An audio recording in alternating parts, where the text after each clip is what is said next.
Esta mañana en el capítulo 12 del libro del Génesis. Continuamos con la serie Debemos ayudar a Israel.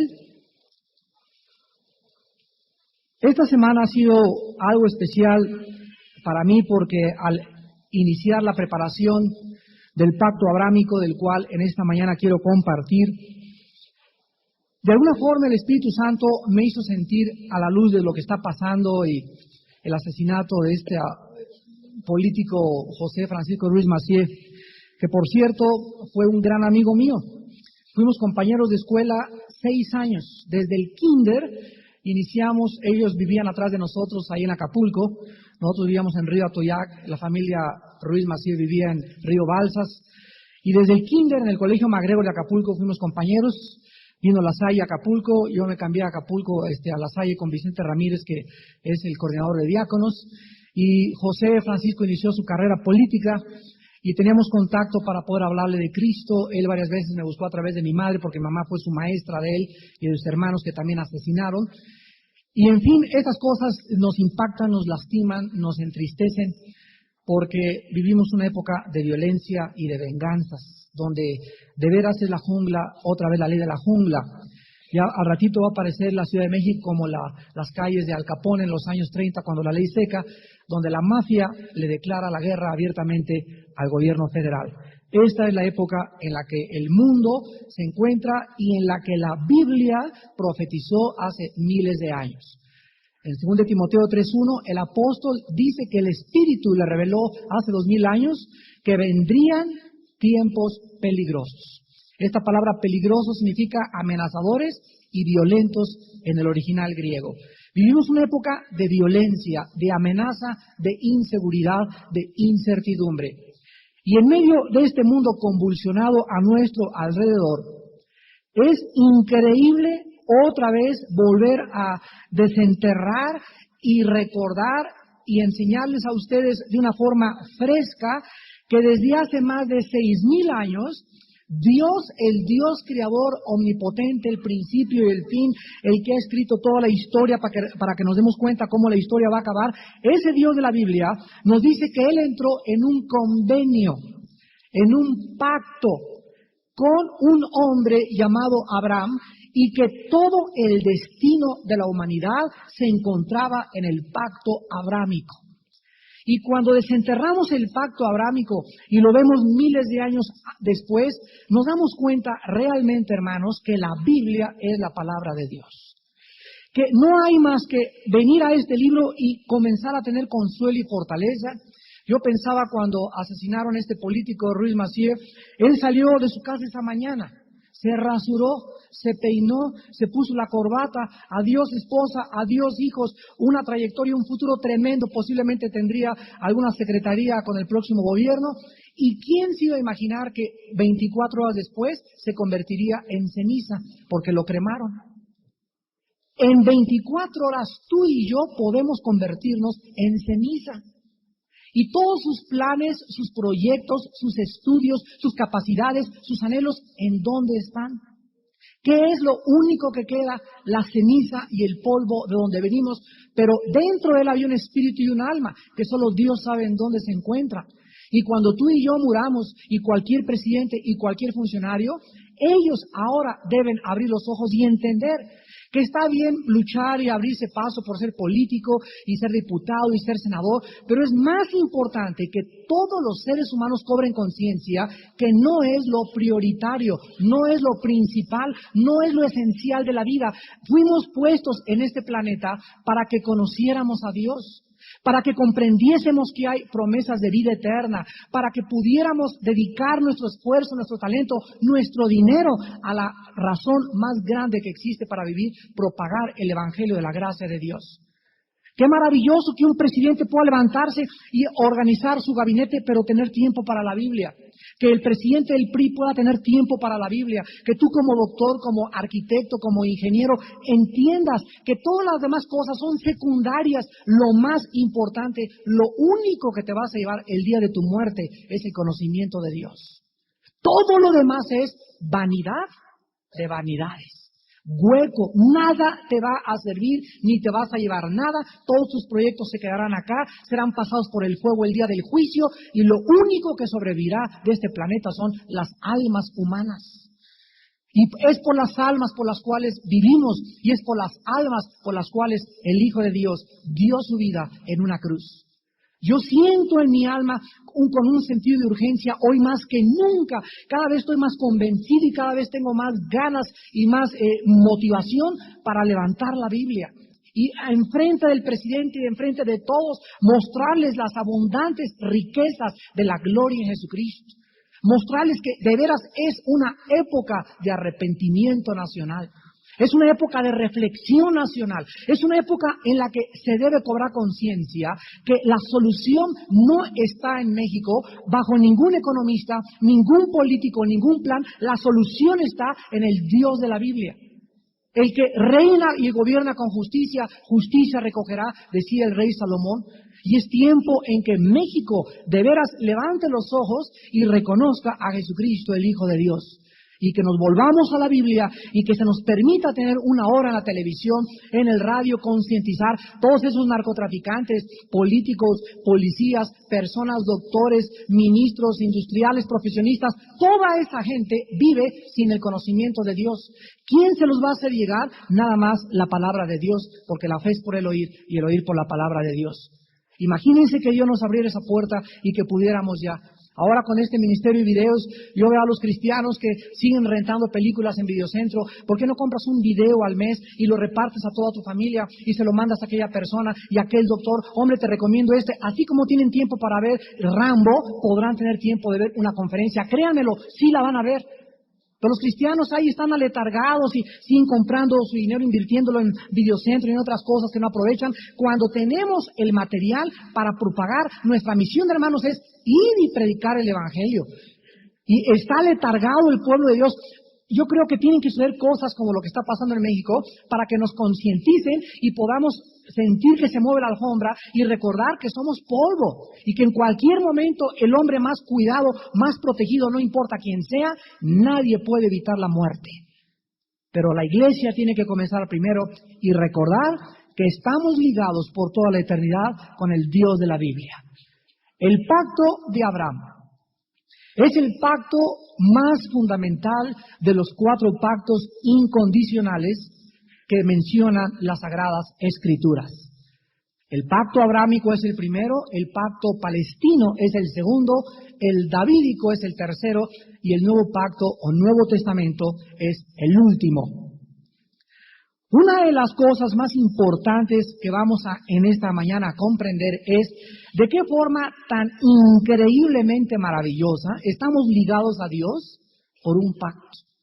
Y la Biblia dice en Hebreos 6, la lectura que dio inicio esta mañana al iniciar el servicio, leí Hebreos 6 donde dice que Dios, habiendo jurado con promesas inmutables.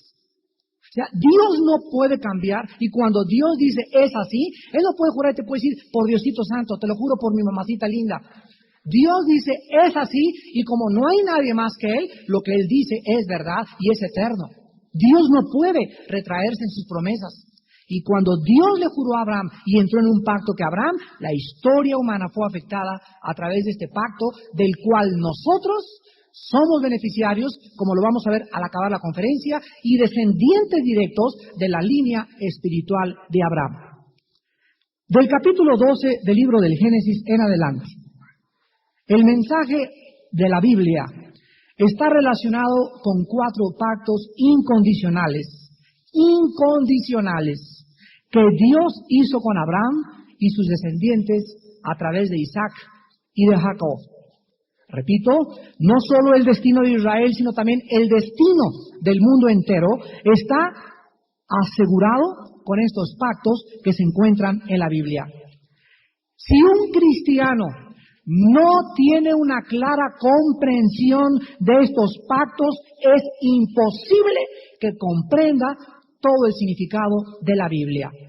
Una de las razones más grandes que existen para que un hermano nuestro pueda decir que la salvación se pierde es por desconocer los pactos de Dios con su pueblo.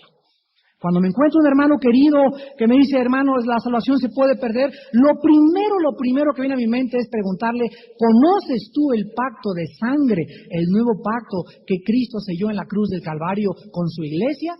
Porque si tú no conoces este pacto, entonces vas a tener la incertidumbre de que se puede perder la salvación. Pero cuando estudiamos los pactos y nos damos cuenta de la incondicionalidad de Dios, donde Dios dice, aunque tú seas infiel, yo soy fiel, si te brincan las trancas, yo te disciplino, y si tú te vas, yo te regreso, y si insistes, te llevo a casa, nos damos cuenta que la salvación es algo que Dios inicia y Dios acaba.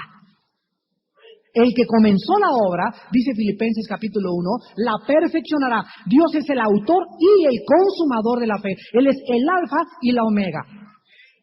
Y cuando comprendemos esto y nos metemos a los pactos, se nos abre un mundo totalmente diferente, donde comenzamos a depender mucho más de Dios y menos de las obras.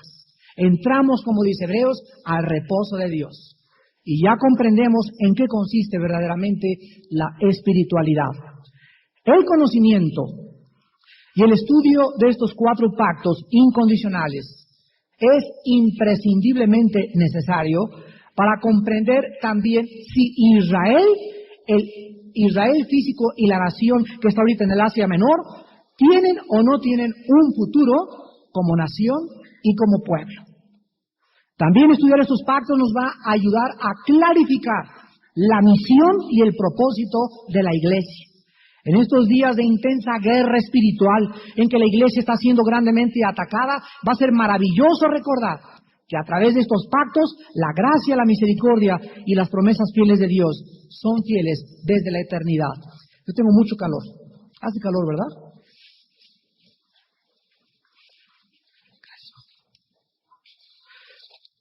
Bueno, vamos a ver en el capítulo 12 del Génesis la promesa que Dios le hizo a Abraham hace 6,000 años.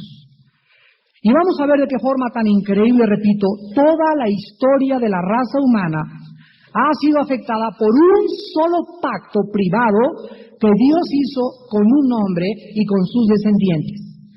En una época de la historia, que es la época cuando vivió Abraham, donde todas las naciones estuvieron determinadas a sacar el conocimiento de Dios de sus culturas y de sus memorias, Dios escoge a un hombre para preservar el conocimiento divino y testificar de su grandeza y de su poder. En esta época que se vuelve a repetir, donde México está dispuesto a sacar a Dios y no es necesario Dios, Dios comienza a mover y a sacudir todo el mundo a nuestro alrededor, político, económico, religioso, moral, para que nos demos cuenta que realmente sin Él nunca podremos gobernarnos. ¿Por qué escogió Dios en primer lugar a Israel? Vamos a contestar esto antes de entrar al pacto, porque mucha gente no entiende por qué no a los árabes, por qué no a los italianos, por qué no a los mexicanos. Dios escogió a Israel por 4 razones principales. Número 1, para demostrarle al mundo, a través de Israel hasta la cruz de Cristo, su existencia, su realidad, sus bendiciones y sus promesas que cualquier persona recibe al conocerle. Israel levantó la bandera de un Dios monoteísta. Cuando todas las naciones eran politeístas, Israel fue la única nación en la historia que permaneció fiel a un pacto y que levantó la bandera y dijo, Dios es uno, Jehová uno es. La única civilización y la única raza en medio de un politeísmo inmoral y pagano e idólatra que Israel fue testigo del Dios de la Biblia. Número 2, para que a través de Israel se preservara, se escribiera y se recibiera la palabra de Dios. Todo el Antiguo Testamento está escrito en hebreo y el Nuevo Testamento en griego. Dios le entrega a Israel la revelación, la cual es recibida y transcrita en el idioma hebreo y preservada a través de los siglos, y así como se encontraron los rollos del Qumran certificando arqueológicamente que el libro de Isaías es verdad y que el Génesis es verdad y que la arqueología prueba que hubo un diluvio, etcétera, etcétera. Así Dios a través de esta nación les entregó la revelación divina, además también para que el idioma más completo, más perfecto y más variado y más rico de todos los idiomas que existen contuviera la palabra de Dios, el idioma hebreo. En tercer lugar, para que el Mesías, el Salvador Redentor del mundo, naciera físicamente a través de una israelita, la Virgen María y José su padre. La salvación, dijo Cristo en Juan 4, viene de los judíos. Y en cuarto lugar, para que Israel propagara el mensaje de Dios de la salvación a todo el mundo. Cuando Cristo vino a las ovejas de Israel. Y los israelitas fueron los primeros. Los apóstoles de Cristo, todos eran judíos. Se encargaron de propagar el mensaje de la salvación. Ahora, aquí en Génesis 12, del 1 al 3, donde se encuentra la primera promesa del pacto abrámico. Vemos pues de qué manera este pacto abrámico fue incondicional. Pues la única parte que le correspondía a Abraham era creer a Dios, dejar su hogar, dejar su familia y viajar a una tierra que Dios le iba a mostrar. Pero Jehová había dicho a Abraham, vete de tu tierra y de tu parentela, y de la casa de tu padre a la tierra que te mostraré. Y haré de ti una nación grande, y te bendeciré, y engrandeceré tu nombre, y serás bendición. Bendeciré a los que te bendijeren, y a los que te maldijeren, maldeciré. Y serán benditas en ti todas las familias de la tierra. Aquí encontramos en estas cuatro promesas lo siguiente. Número 1, Dios promete a Abraham que de él haría una nación grande, la nación de Israel. La única nación en la historia de las naciones del mundo, de la raza humana, que no ha podido ser sepultada bajo las arenas, ni barrida, ni tampoco marginada, ni tampoco desechada, y mucho menos olvidada. De todos los imperios del pasado, los babilonios, los persas, los griegos, los asirios, los egipcios, fueron imperios que surgieron en la historia y que fueron sepultados bajo la historia, pero Israel sigue asombrando al mundo, existiendo como una nación después de miles y miles de años, inclusive antes que los sumerios. Abraham, haré de ti una nación grande. Número 2, te bendeciré y engrandeceré tu nombre y serás bendición. Aquí se encuentra la promesa de una bendición personal. 3 cosas se le prometen aquí a Abraham. Promete bendecir a Dios a Abraham. Dios hizo a Abraham a un hombre muy rico. Le dio salud, aun cuando era viejo, y le prosperó en todo lo que llevó a cabo en su vida. Dios le promete también a Abraham que su nombre sería muy grande, y es increíble, hermanos, que las 3 religiones más grandes del mundo reclamen a Abraham como su fundador. Y así tenemos el cristianismo, el judaísmo y el islam, que son las 3 religiones más grandes de la historia, reclaman las 3 tener en Abraham su fundador.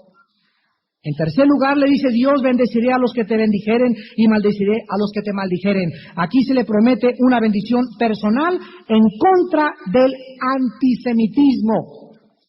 Dios nos demuestra a través de la historia que Él es real. En vista de esta especial misión de Israel, donde a través de ellos vendría la Biblia, a través de ellos vendría el Mesías, sería lógico que Israel se convertiría en el blanco principal de los ataques del diablo. El antisemitismo ha sido una realidad desde la fundación de la familia de Abraham, y por eso Dios le hace una seria advertencia. Escúchenlo, señores gobernantes y presidentes de las naciones. Dios en el siglo XX en que vivimos nos sigue recordando que se cumplen sus promesas. El que bendiga a Israel será bendecido, y el que maldiga a Israel será maldecido. Veámoslo brevemente. Dios ha cumplido fielmente esta tercera promesa a Abraham, porque esta promesa la vemos en los grandes imperios que surgieron como Egipto, Asiria, Babilonia, Persia, Grecia, Roma. Todas estas naciones fueron juzgadas por Dios por haber afligido a Israel. Cuando Napoleón comenzó sus conquistas, fue favorable a los judíos al principio de su carrera militar. Pero después Napoleón se volvió contra los judíos y los sueños que él abrigó y alimentó de una Europa unida bajo su control fueron enterrados bajo la nieve del invierno ruso. Finalmente Napoleón fue derrotado en la batalla de Waterloo.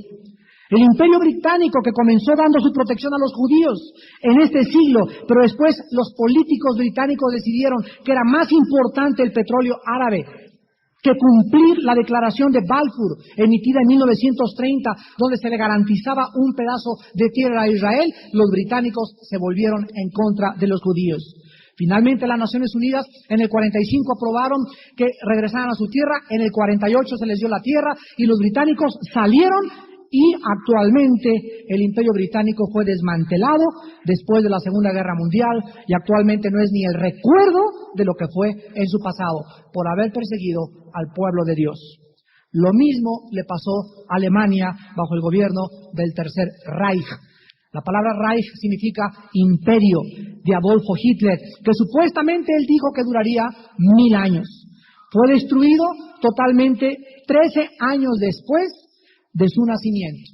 Y así vemos nosotros en el siglo XX que la nación más poderosa, la que ha controlado militarmente el mundo después de la Segunda Guerra Mundial, la mejor vestida, la mejor alimentada, donde todo el mundo quiere meterse y emigrar, es los Estados Unidos de Norteamérica.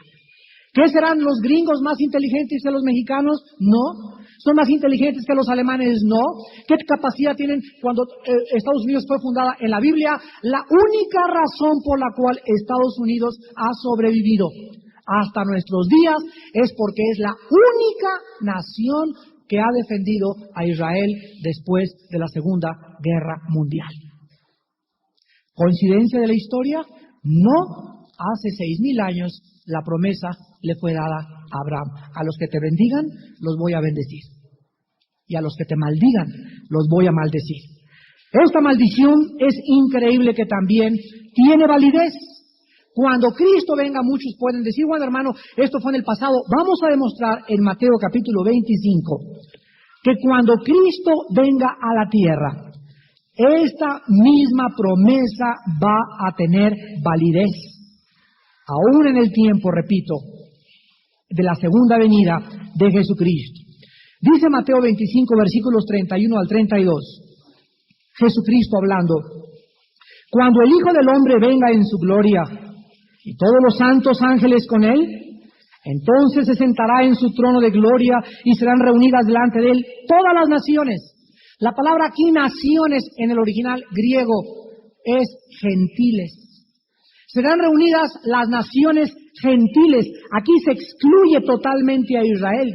Y dice, y apartará los unos de los otros, como aparta el pastor las ovejas de los cabritos. Aquí el Señor Jesús predice que el juicio que se dará a cabo en segunda venida a este planeta será a las naciones gentiles. Y vean el versículo 40 y 41. ¿En qué se va a basar el juicio de las naciones gentiles? Y respondiendo el rey les dirá, de cierto os digo que en cuanto lo hicisteis a uno de estos mis hermanos más pequeños, a mí me lo hicisteis.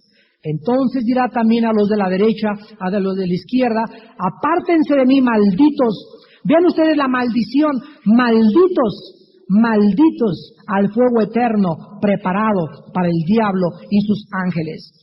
Aquí Cristo está separando a los sobrevivientes de la gran tribulación.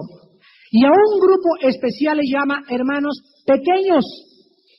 Cristo tiene hermanos pequeños y hermanos grandes.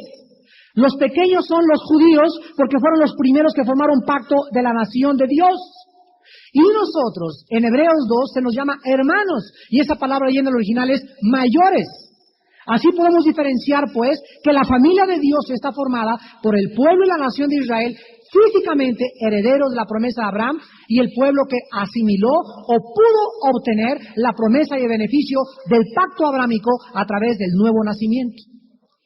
Y Cristo dice aquí que la razón por las cuales Él va a juzgar, aquí no es el juicio de los individuos, donde cada persona será juzgada. Este es otro juicio. Este es el juicio de las naciones.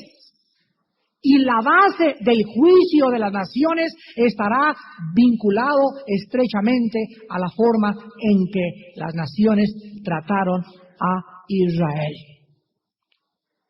En Ezequiel capítulo 20, el profeta nos demuestra que el juicio a Israel será más tarde y separado de este juicio de las naciones del mundo. Dice Ezequiel 20, del 33 en adelante, hablando el profeta respecto a qué es lo que acontecería en los últimos tiempos cuando Dios pudiera enfrentar a su pueblo de una forma directa y separada de las naciones gentiles. Y dice Ezequiel 20, del 33 en adelante, porque vivo yo, dice Jehová el Señor, que con mano fuerte, brazo extendido y enojo derramado he de reinar sobre vosotros.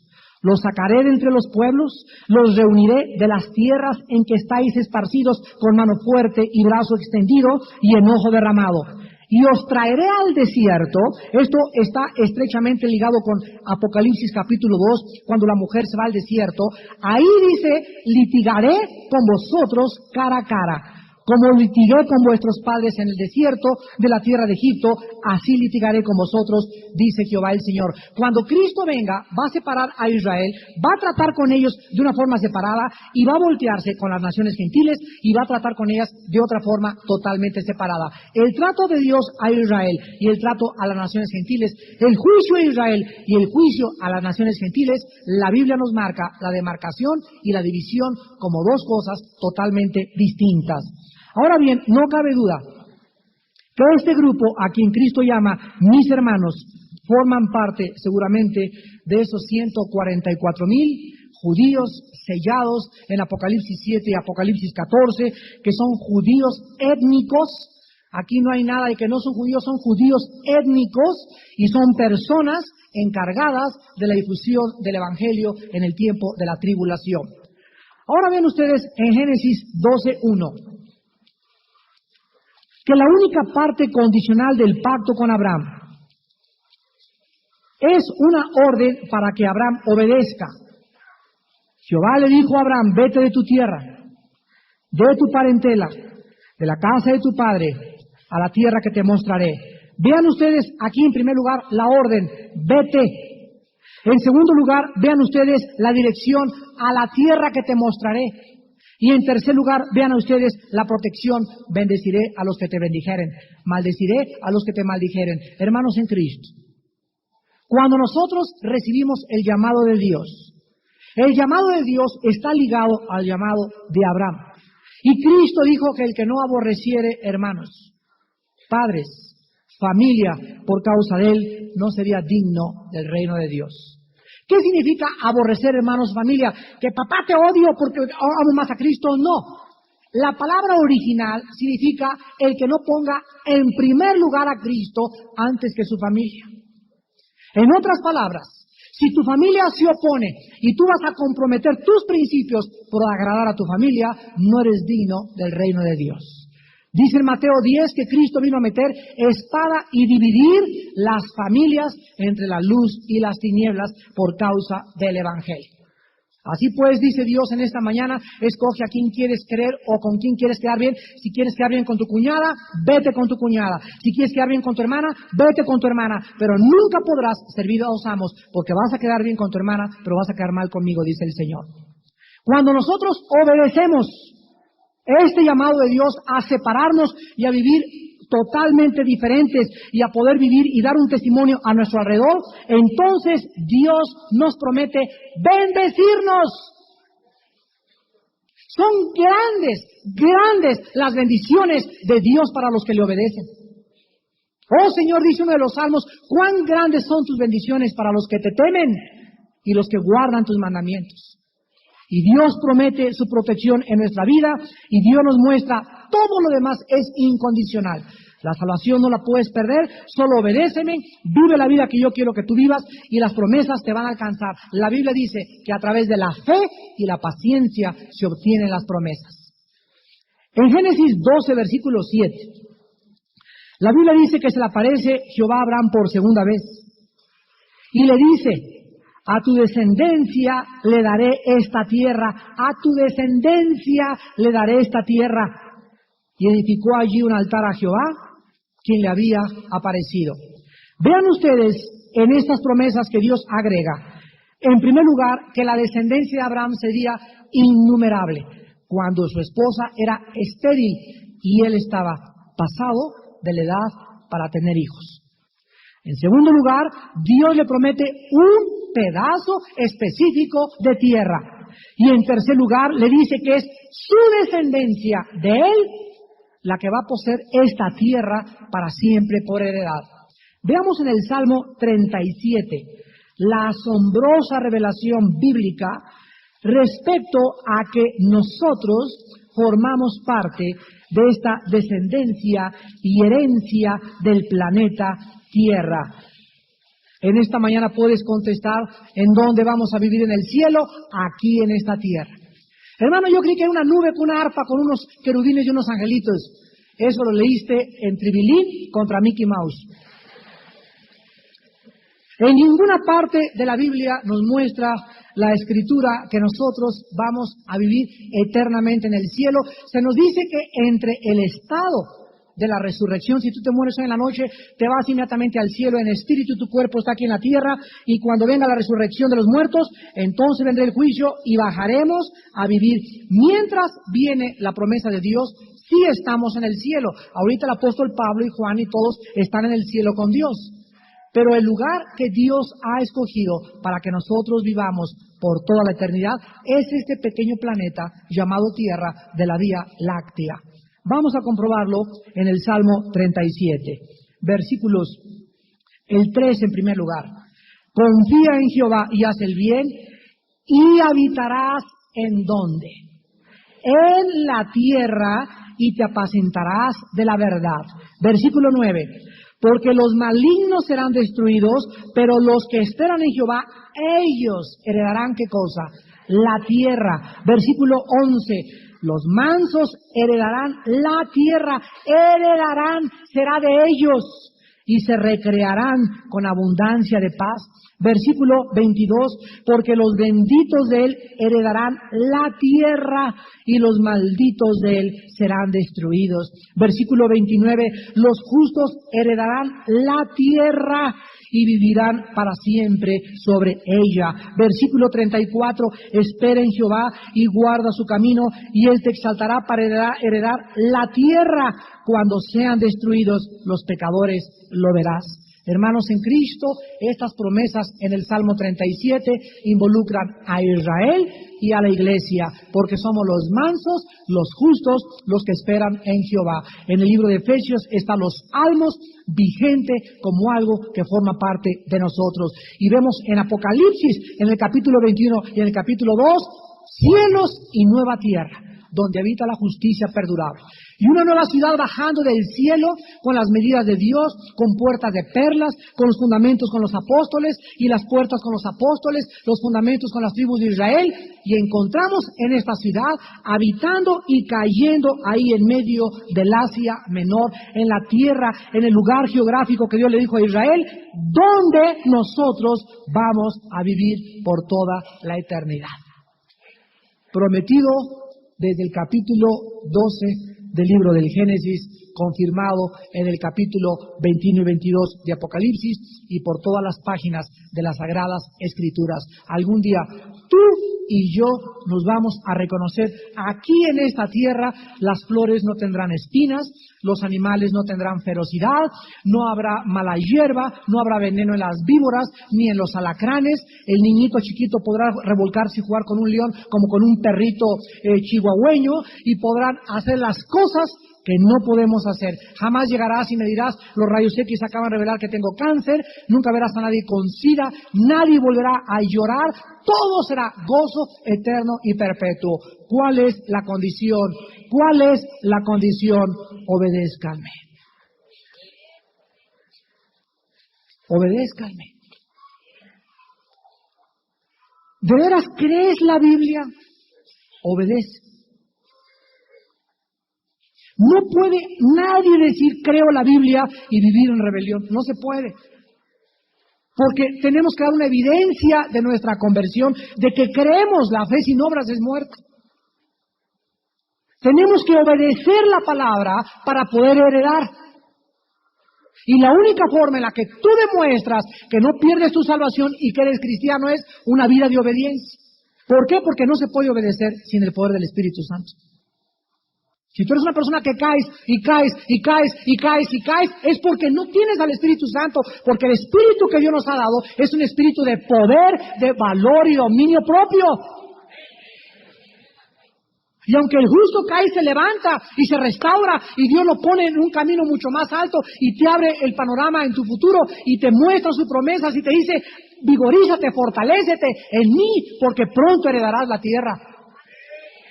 Y estas promesas, este pacto abrámico, estamos desenterrándolo para ver que desde el principio de la Biblia existen promesas para nosotros que se siguen cumpliendo en la historia y en la vida diaria de cada uno de nosotros. Qué increíble que hace 6,000 años Dios hubiera hecho un pacto con un hombre que tenga repercusiones. Han pasado los gobiernos, han pasado los imperios, han pasado el nacionalismo alemán, el nazismo, el fascismo, todo pasará, el PRD, el priismo, el panismo, los demócratas, republicanos, todo pasará y el único que permanecerá será la palabra de Dios, que vive y permanece para siempre.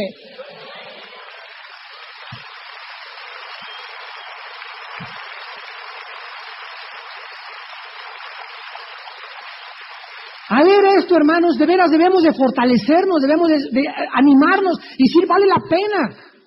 Yo cuando veo que se muere alguien, matan a alguien, al otro día, Señor, estoy vivo, me puedo levantar y en cualquier momento no llegar a mi casa. ¿Qué estoy haciendo con mi vida? ¿En qué estoy empleando mi tiempo? ¿Qué vida tan vana tiene la humanidad a nuestro alrededor?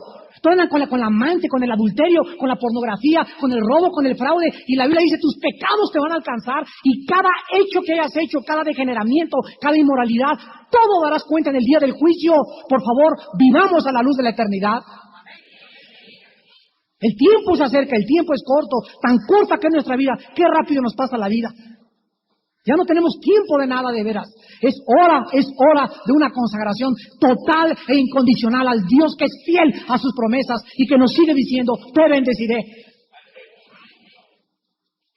Y finalmente, ¿cómo podemos saber que nosotros somos beneficiarios o descendientes de este hombre desde hace miles de años para recibir las bendiciones prometidas a Abraham? Vamos a ver 3 razones en primer lugar. Los beneficiarios de este testamento. Haz de cuenta que tu padre se muere y te deja un testamento y te dice, te dejo 50,000 millones de pesos nuevos y te dejo esta casa, etcétera, etcétera. Tú tienes que demostrar ante un notario público que eres descendiente legal con un acta de nacimiento, etcétera, etcétera, para que la herencia te pueda inmediatamente ser atribuida a tu persona. ¿Cómo podemos nosotros, miles de años después, decir, no es para los judíos, no es para nosotros? Vamos a verlo de 3 maneras. En primer lugar, hay 3 beneficiarios en la Biblia del pacto abrámico. Número 1, todos los israelitas circuncidados en el Antiguo Testamento. Veamos Génesis capítulo 17, que la señal externa del pacto abrámico fue una circuncisión del prepucio de todos los niños de 8 días de nacidos. Y esta señal, esta pequeña operación que se le hacía a los bebés, era la señal de que en el momento que se circuncidaba, aunque fuera grande ya de 40 años, se podían circuncidar de cualquier edad. Pero si los padres eran herederos y estaban circuncidados, debían inmediatamente introducir a su hijo al pacto, y al introducir a su hijo al pacto, el hijo, aunque fuera menor de edad, quedaba bajo la protección, bajo la dirección y bajo las promesas del pacto con los adultos, lo mismo que en el Nuevo Testamento. Los hijos de los creyentes, dice 1 Corintios 7, menores de edad, por un Padre Santo, aunque tu esposo no sea santo, si tu mujer que me escuchas eres cristiana y tu hijo es menor de edad, las promesas, las bendiciones que tú tienes en Cristo, las tienen tus hijos menores de edad. Son guardados por el poder de Dios, son protegidos, su padre no les va a hacer nada, ni los va a corromper, ni se van a echar a perder, porque con un cónyuge que exista en la familia que sea santo y obedezca al Señor, el niño es protegido por el poder de Dios, porque lo alcanzan los beneficios del pacto con Abraham. Esto es maravilloso, maravilloso. Nos afianza, nos fortalece en nuestra fe cristiana. Dice en Génesis 17, versículo del 9 al 14, dijo de nuevo Dios a Abraham: en cuanto a ti guardarás mi pacto, tú y tu descendencia, después de ti, por sus generaciones. Este es mi pacto que guardaréis entre mí vosotros y tu descendencia después de ti. Será circuncidado todo varón de entre vosotros. Circuncidaréis pues la carne de vuestro prepucio y será por señal del pacto. La señal del pacto era la circuncisión. Y de edad de 8 días será circuncidado todo varón entre vosotros por vuestras generaciones. El nacido en casa, el comprado por dinero, a cualquier extranjero que no fuere de tu linaje. Debe ser circuncidado el nacido en tu casa y el comprado por tu dinero, y estará mi pacto en vuestra carne por pacto perpetuo. Y el varón incircunciso, el que no hubiere circuncidado la carne de su prepucio, aquella persona será cortada de su pueblo, ha violado mi pacto. Veamos en primer lugar lo siguiente. No es verdad que la raza hebrea sea una raza pura. Hay judíos negritos, italianos, mexicanos, chinos, rusos por todos lados del mundo. ¿Por qué? Porque la Biblia nos muestra desde el principio, el mismo Moisés se casó con una mujer que no era judía. José se casó con una negrita. Moisés se casó con una etíope. Y así los grandes hombres de Dios no escogieron mujeres israelitas, escogieron mujeres que aceptaban el pacto de la circuncisión y someterse al padre de Abraham. Comprobémoslo en Éxodo capítulo 12.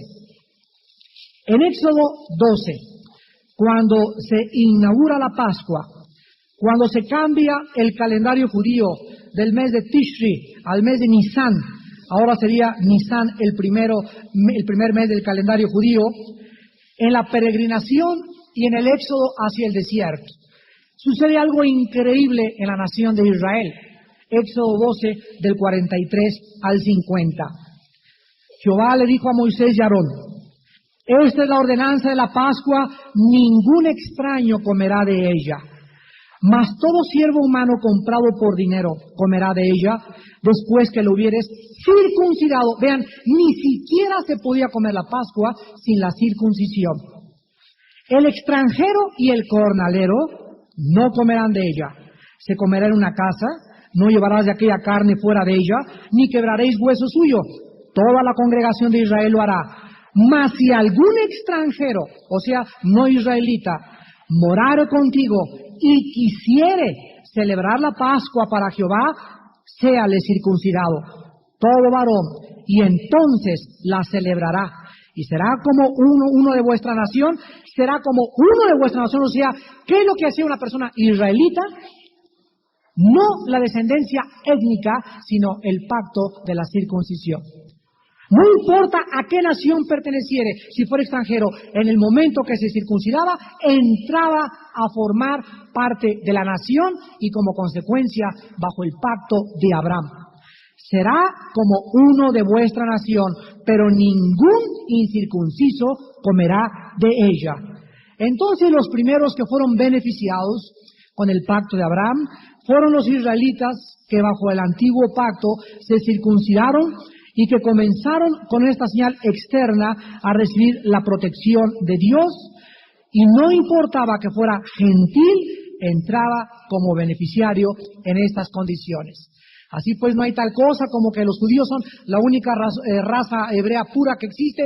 No es verdad, no es verdad, no es verdad. Nunca los israelitas han sido puros de sangre o de raza. Han sido descendientes de Abraham a través del pacto, y posteriormente, lo vamos a ver en las próximas conferencias, a través del pacto de sangre de la cruz del Calvario. Número 2. ¿Quiénes eran los que podían beneficiarse también del pacto de Abraham?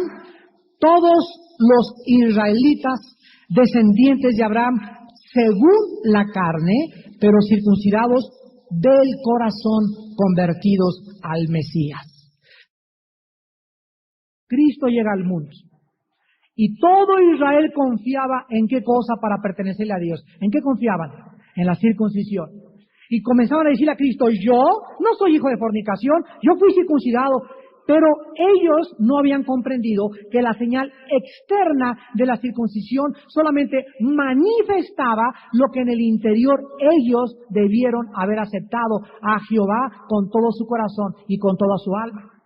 Es como si actualmente llega una persona y me dice, hermano, le digo, ¿tú eres cristiano? Sí, ya me bautizaron. Aunque te hayan bautizado y remojado, te puedes ir al infierno. ¿Por qué? Porque el bautizo no salva, es una señal externa de algo que ya pasó internamente. Primero mueres con Cristo en tu corazón y eres resucitado con Cristo con tu nuevo nacimiento, y después das un testimonio público en el bautismo de lo que ya sucedió en tu corazón. Pero el hecho de que te hayan echado agua no te lleva al cielo, no es por obras, ni por ritos, ni por ceremonias, es por fe. Cristo entonces les dice a los israelitas de su tiempo, a través del apóstol Pablo en Romanos capítulo 2. Y aquí Pablo acaba con todos estos israelitas que sobrevivieron a la crucifixión y a la ascensión de Cristo y que insistían tercamente en qué. No, a ver, tráigame un teólogo. Dios nos dijo que la circuncisión era lo que nos hacía beneficiarios y nosotros somos descendientes de Abraham. Vean de qué forma teológica, preciosa y maravillosa el apóstol Pablo les contesta a estos judíos, y escúchenlo también ustedes, amigos judíos, que están circuncidados en la carne, pero no en el corazón. Dice Romanos 2, 25 al 29. Pues en verdad la circuncisión aprovecha. Si guardas la ley, pero si eres transgresor de la ley, tu circuncisión viene a ser incircuncisión. Si pues el incircunciso guardare las ordenanzas de la ley, ¿no será tenida su incircuncisión como circuncisión? Y el que físicamente es incircunciso, pero guarda perfectamente la ley, te condenará a ti, que con la letra de la ley y con la circuncisión eres transgresor de la ley. Pues no es judío el que lo es exteriormente. No es cristiano el que ha sido bautizado, no es cristiano el que tiene una religión, no es cristiano el que lo confirmaron, no es cristiano el que guarda los sacramentos, ni es la circuncisión la que se hace exteriormente en la carne, sino que es judío el que lo es en lo interior. Y la circuncisión es la del corazón, en espíritu, no en letra, la alabanza del cual no viene de los hombres, sino de Dios. Imagínense la cara de los judíos en los tiempos de Pablo cuando escucharon esta exposición teológica. Y lo mismo decimos nosotros en esta mañana. No me vengas con tus ritos. Tú no eres cristiano porque hayas sido confirmado, porque hayas sido bautizado, no importa que tengas la foto del Papa en tu casa. No hay nada que te haga cristiano. El cristianismo es algo de aquí adentro. Tú tienes que haber sufrido una operación hecha por el Espíritu Santo donde Él saca tu corazón y te injertó un nuevo corazón y te ha creado una nueva criatura dentro de tu vida. Si no eres una nueva creación en Cristo, no en la religión, en Cristo, tu religión, tus ritos, tus ceremonias, tus liturgias no tienen validez delante de un Dios que demanda y exige que lo que se ha cambiado sea el interior. Ahora en Romanos 9, el apóstol Pablo continúa explicándole a los judíos en el versículo del 6 al 8 y les dice, no que la palabra de Dios haya fallado, entiéndanlo, la palabra de Dios no puede fallar, sus promesas son las mismas. Otra vez, porque no todos los que descienden de Israel son israelitas, ni por ser descendientes de Abraham son todos hijos, sino en Isaac te será llamada descendencia. Los judíos creían que porque su tío había sido el obispo, mi papá fue el arzobispo de Tlanepantla, y mi madre fue monjita, y porque querían que tenía una ascendencia religiosa, eso los hacía cristianos. No todos los que han tenido ascendencia, ni aunque tu papá sea cristiano, tú te tienes que convertir. Mis hijos, mis últimos 2 hijos se acaban de convertir este año. Y nacieron en el Evangelio, me oyeron predicar desde chico, crecieron en el Evangelio, pero se convirtieron hasta hace un año. Y ellos tenían que entender que no porque su papá era predicador, ellos eran salvos, ni yo lo asumí tampoco. Yo dije, hasta que sus vidas no cambien, hasta que no los vea hincados y leyendo la palabra, aunque digan misa, no son cristianos. Si no hay un cambio en nuestra vida, no somos cristianos. Y finalmente dice Romanos 11, versículos 5 y 7. Así también aún en este tiempo ha quedado un remanente escogido por gracia. Y si por gracia ya no es por obras, de otra manera la gracia ya no es gracia. Y si por obras ya no es gracia, de otra manera la obra ya no es obra. Versículo 14. Pero si en alguna manera pueda provocar a celos a los de mi sangre y hacer salvos a algunos de ellos. Vean, aquí Pablo era judío, amigos judíos que nos escuchan.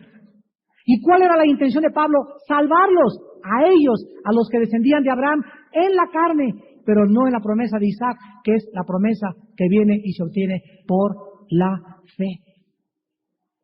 Solo por la fe puede uno formar parte del beneficio del pacto abrámico. Y dice el versículo 23 al 25, y aún ellos, o sea, los judíos carnales, físicamente étnicos de Israel, si no permanecieren en incredulidad, serán injertados. Pues poderoso es Dios para volverlos a injertar. Porque si tú fuiste cortado del que por naturaleza es olivo silvestre, y contra naturaleza fuiste injertado en el buen olivo, ¿cuánto más estos, o sea, los israelitas físicamente, que son las ramas naturales, serán injertados en su propio olivo? ¿Qué teólogo podría atreverse a decir que Dios ha acabado con Israel? ¿Quién podría decir que Dios ha acabado con la nación judía? Nadie. Las Escrituras separan a la iglesia de Israel, a las promesas de Abraham y a las promesas de Isaac, y nos muestra que aun cuando Dios no ha acabado con Israel como nación, en segundo lugar, los beneficiarios del pacto abrámico son los judíos convertidos al Mesías, Yoshua Mashiach, en el siglo XX. Si tú que me escuchas eres judío y crees que porque tienes como padre Abraham, Isaac y Jacob vas a heredar el reino de Dios, amigo judío, con el amor de Cristo te digo, cree en Yoshua Mashiach. Tú no eres descendiente ni ninguna promesa del antiguo pacto de Abraham. Tu padre Abraham, al que tú llamas tu padre, te puede alcanzar hasta que tú creas que el descendiente y la semilla directa de Abraham fue Jesucristo, Yoshua Mashiach. Y en tercer lugar, acabemos en Gálatas capítulo 3, demostrando que nosotros los cristianos, no importa que seas chino, que seas japonés, que seas judío en la carne, cualquier persona que entra al pacto de Abraham es por la fe en Jesucristo. Gálatas 3, versículo 6. Así Abraham creyó a Dios y le fue contado por justicia. Versículo 14. Para que en Cristo Jesús la bendición de Abraham, ¿cuál bendición? Sus promesas, la tierra, la protección, la dirección que ya leímos en Génesis capítulo 12, la bendición de Abraham alcanzase a quienes. Esto los judíos nunca lo pudieron creer, que esas bendiciones fueran para los que no eran israelitas, pero nunca entendieron que no eran los israelitas descendiendo físicamente del grupo étnico, sino eran los gentiles que alcanzarían las promesas por la fe en Yoshua Mashiach, el Mesías. Esas bendiciones de Abraham, el Espíritu Santo nos dice, nos alcanzaron a nosotros, a fin de que por la fe recibiésemos la promesa del Espíritu. Versículo 29.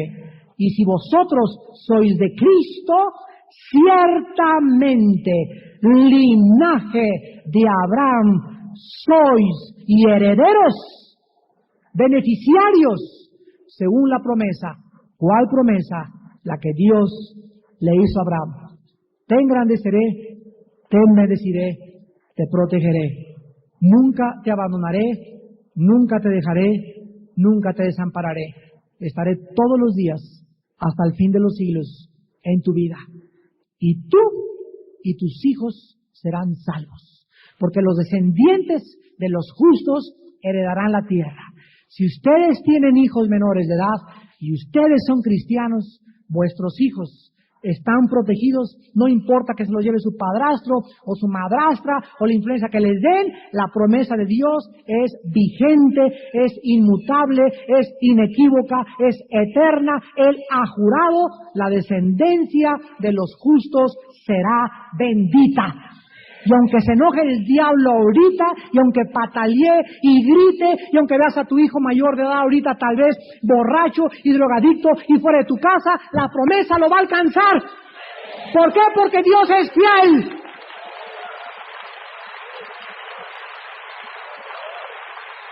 Pero tú, hermano, y tu hermana sigan siendo fiel para que esa promesa los alcance pronto. Nuestra fidelidad, tu consagración y tu santidad harán que esta promesa les alcance más pronto. La Biblia dice, la fe y la paciencia son necesarias para alcanzar las promesas. Bendito Dios y Padre de Abraham, de Isaac y Jacob, cuyas promesas aún miles de años después nos siguen alcanzando por la fe en Jesucristo. Señor, te damos gracias en esta mañana por la promesa a Abraham. Gracias, Señor, porque en medio de tantos pactos políticos, en medio de tantos descubrimientos científicos, en medio de grandes avances tecnológicos, todo, Señor, es aplastado por la soberbia. Solo tus promesas siguen vigentes. He aquí vosotros sois mis hijos, dice el Señor. Y al haber entrado en pacto con mi Hijo Jesucristo, hay más promesas todavía que las que le di a Abraham. Pondré mis leyes en tu mente, sobre tu corazón las escribiré. Seré tu Dios y tú serás mi hijo, porque seré propicio a tus injusticias. Y escúchame, dice el Señor, nunca más me acordaré de tus pecados ni de tus iniquidades, por cuanto el pacto de sangre también es incondicional. Oh Señor, benditas promesas.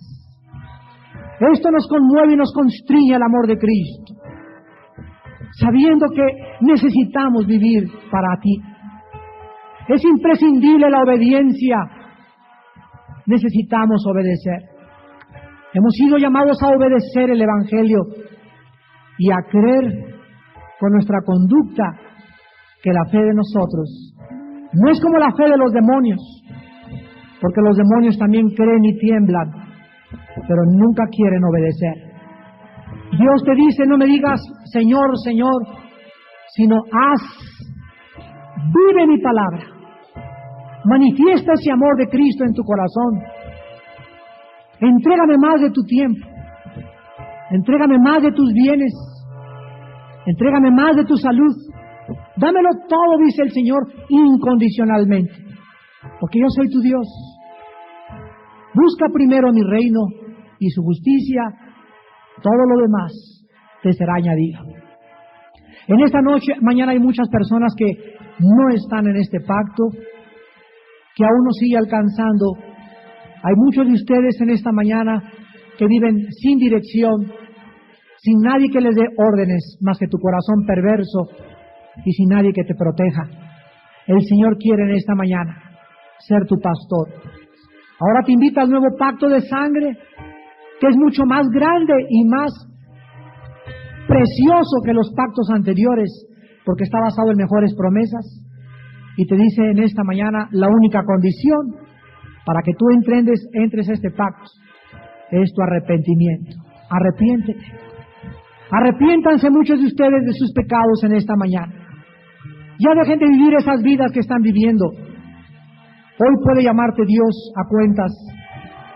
¿Qué cuentas le vas a entregar? Si oyes la voz del Espíritu esta mañana, no te endurezcas. Ábrele tu corazón a Cristo, el Mesías. Y ahí desde tu lugar, dile estas palabras. Mi Señor y mi Dios, estoy cansado de vivir en esta vida sin promesas, sin ninguna seguridad, ni protección, ni tampoco la garantía de que el día que muera estaré delante de ti. Ahora he comprendido esta mañana que cuando tú prometes algo es de carácter eterno. Nunca podrás mentir ni echarte para atrás, porque tú eres Dios. Creo que Jesucristo es mi Salvador y que tú has prometido que el que crea en Él, el que tenga fe en Cristo, en esa sangre de la cruz, sus pecados serán perdonados para siempre. Nunca el pasado lo traerá Dios a tu corazón. Serás nueva criatura y te dará Dios la oportunidad de comenzar de nuevo.